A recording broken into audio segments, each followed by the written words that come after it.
Imaginez un savoir si puissant, si profondément caché, que seuls quelques-uns ont osé l'explorer.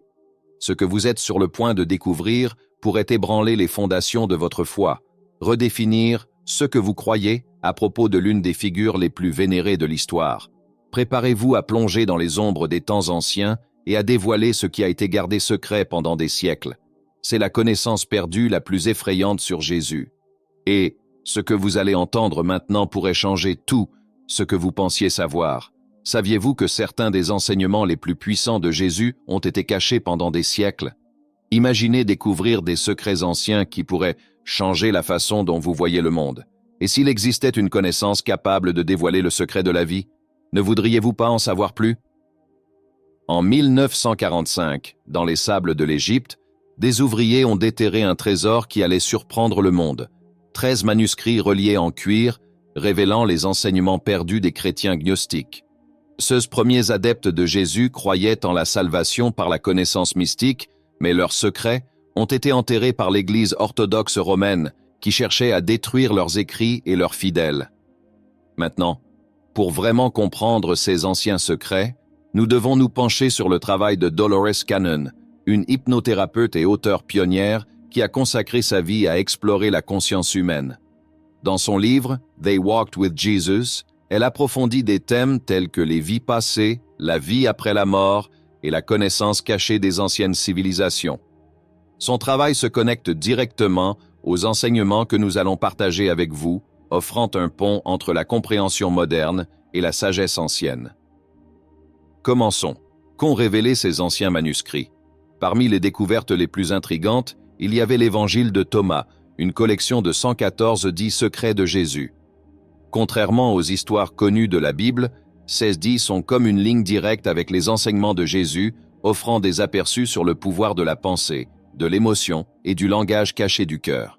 Dans l'Évangile de Thomas, Jésus a dit « Quand vous ferez des deux un, vous deviendrez les fils de l'homme, et quand vous direz montagne, déplace-toi, elle se déplacera. » Ce dit suggère une vérité profonde, qu'en nous réside le pouvoir de changer notre réalité, de déplacer des montagnes avec nos paroles et nos croyances. Les gnostiques étaient un groupe unique au sein du christianisme primitif, offrant des perceptions qui différaient significativement des croyances prédominantes. Contrairement à la vision traditionnelle qui mettait l'accent sur l'obéissance et la foi aveugle, les gnostiques promouvaient l'idée que le salut venait par la connaissance ésotérique et la compréhension intérieure, une quête de vérité qui dépassait les interprétations littérales des textes sacrés. Cependant, ces opinions étaient perçues comme une menace par l'Église orthodoxe romaine, qui voyait dans les enseignements gnostiques une forme de défi à son autorité et à l'uniformité doctrinale qu'elle cherchait à imposer. Dans une campagne implacable pour établir l'uniformité religieuse, l'Église a cherché à effacer les enseignements gnostiques. Des manuscrits ont été détruits et les adeptes du gnosticisme ont été confrontés à des persécutions brutales, étant souvent brûlés vifs comme hérétiques. L'Église cherchait à éliminer toute vision qui divergeait de son interprétation officielle, consolidant ainsi son contrôle sur la foi chrétienne naissante. Si vous êtes fasciné par les mystères du passé et par la façon dont ils se connectent à notre présent, je vous invite à rejoindre notre communauté en vous abonnant à cette chaîne. Ensemble, nous allons explorer ces vérités cachées et découvrir ce qui a réellement été perdu au fil des siècles. L'année 325 après Jésus-Christ a marqué un moment crucial dans cette saga historique. L'empereur Constantin, une figure puissante et décisive de l'Église chrétienne primitive, a convoqué le premier concile de Nicée. Ce concile a eu pour principal résultat la consolidation de la doctrine chrétienne et la formation de ce que nous reconnaissons aujourd'hui comme la Bible. Au cours de ce processus, une quantité impressionnante d'informations a été exclue ou fortement modifiée pour s'aligner sur la vision orthodoxe. Les érudits estiment qu'environ 45 livres ont été complètement supprimés ou altérés de manière significative. Cette décision a remodelé la tradition chrétienne, en laissant de côté plusieurs enseignements qui auraient pu offrir une compréhension plus diversifiée des messages de Jésus. Pendant des siècles, ces enseignements sont restés cachés, suggérant une perspective différente de Jésus, quelqu'un qui enseignait sur l'interconnexion de toutes choses et le pouvoir transformateur de l'émotion humaine. Par exemple, dans l'un des dits de l'Évangile de Thomas, Jésus déclare « Celui qui trouve l'interprétation de ces paroles ne goûtera pas la mort. Ceux-ci et d'autres suggèrent une approche mystique plus profonde de la spiritualité, mettant l'accent sur le développement personnel, l'illumination et la paix intérieure comme voie vers le salut. La découverte de la bibliothèque de Nag Hammadi en 1945, qui incluait l'évangile de Thomas, a ravivé l'intérêt pour ces enseignements oubliés.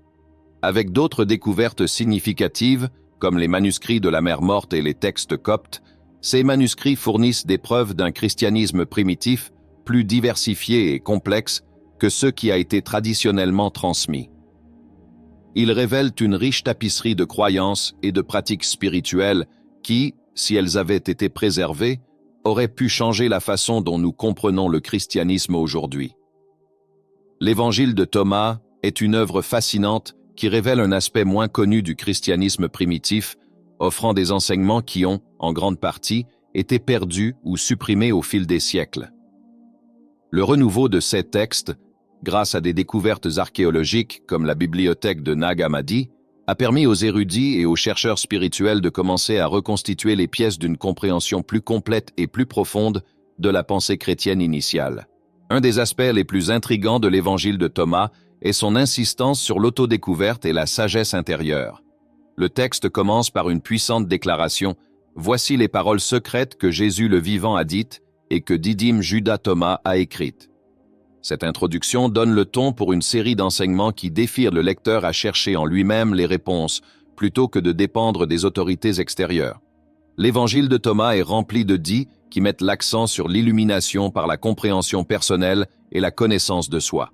Dans le premier verset, Jésus déclare « Celui qui trouvera l'interprétation de ces paroles ne goûtera pas la mort. » Cette déclaration suggère que la véritable connaissance et l'éveil spirituel peuvent conduire à la vie éternelle, encourageant les individus à rechercher des vérités plus profondes et à se connecter à leur moi intérieur.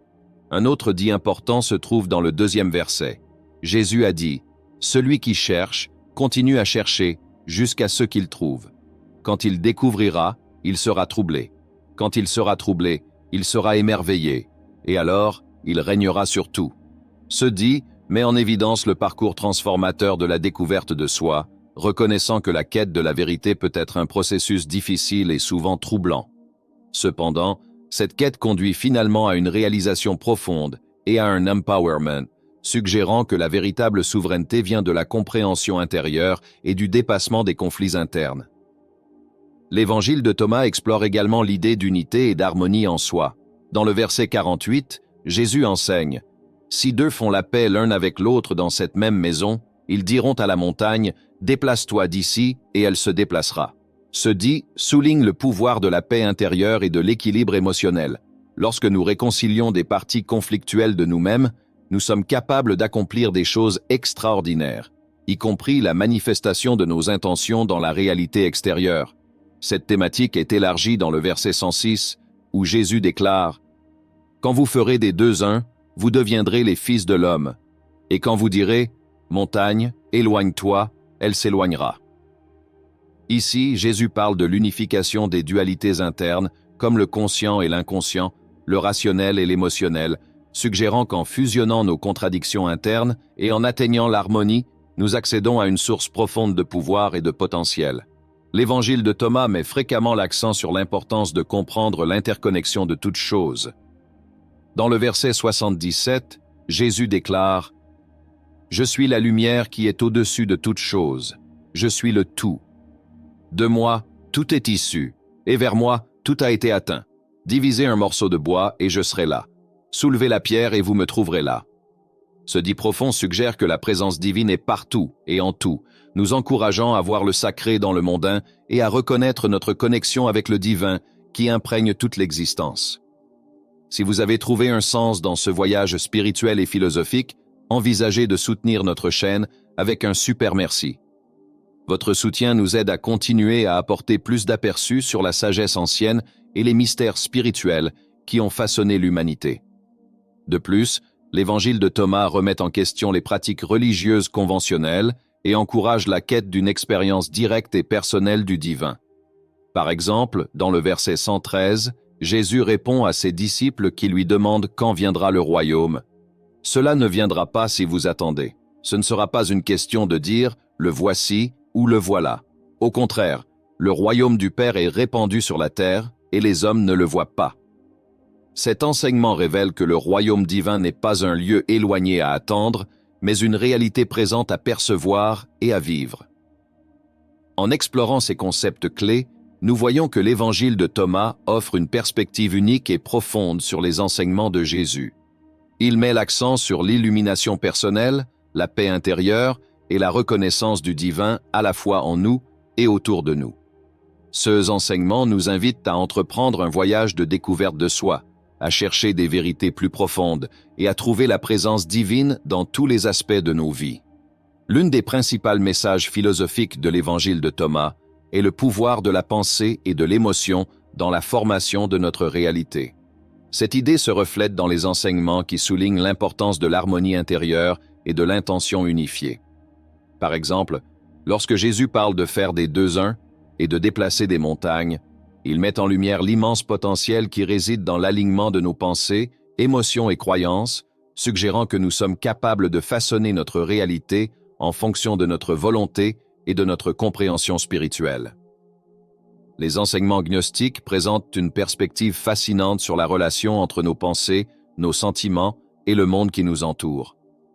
Ce concept suggère que notre monde intérieur a un impact direct sur le monde extérieur, une notion qui résonne avec de nombreuses théories spirituelles et psychologiques modernes. L'idée que notre réalité externe est une manifestation de notre état intérieur encourage une réflexion profonde sur la manière dont nous façonnons nos vies et nos expériences.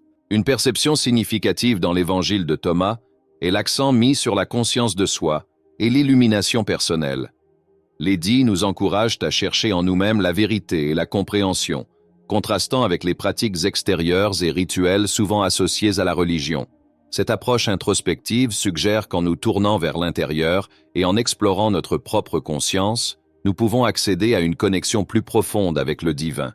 Ce concept est particulièrement évident dans le dit « Celui qui trouve le sens de ses paroles ne goûtera pas à la mort », qui suggère que la véritable connaissance et l'éveil spirituel peuvent transcender les limitations de notre existence physique. Cette affirmation ne remet pas seulement en question les notions traditionnelles de vie et de mort, mais elle offre également une vision transformatrice du potentiel humain pour atteindre l'immortalité spirituelle à travers l'illumination.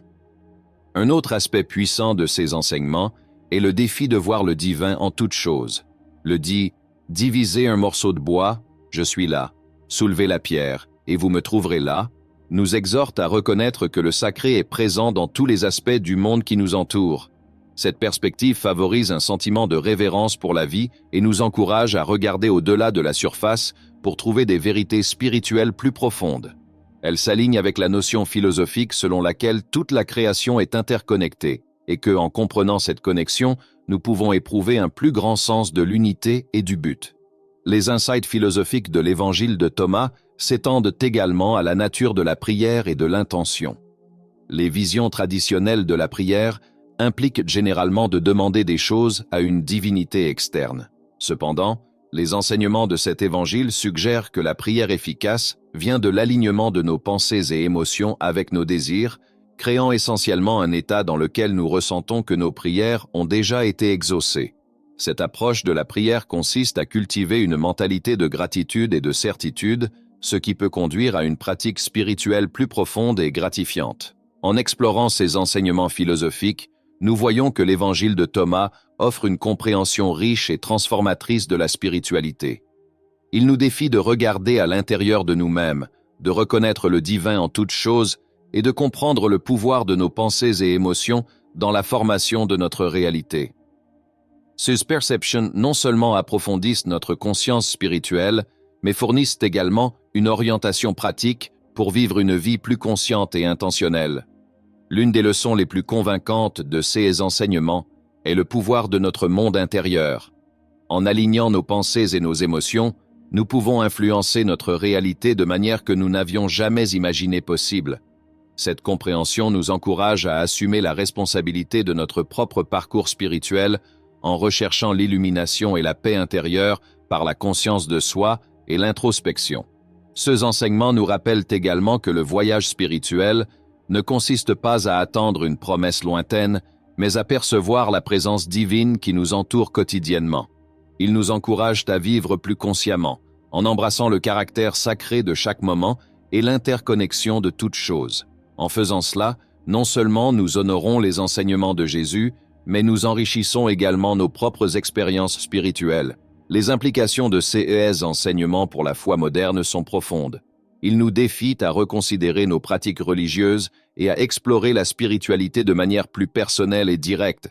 Ils nous rappellent également l'importance de cultiver une vie intérieure riche et de rechercher l'illumination comme un processus continu et dynamique.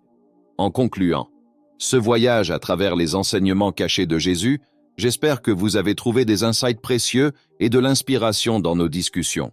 Si vous avez aimé ce contenu et que vous souhaitez continuer à explorer ces thèmes avec nous, envisagez de vous abonner à notre chaîne et de faire partie de notre communauté.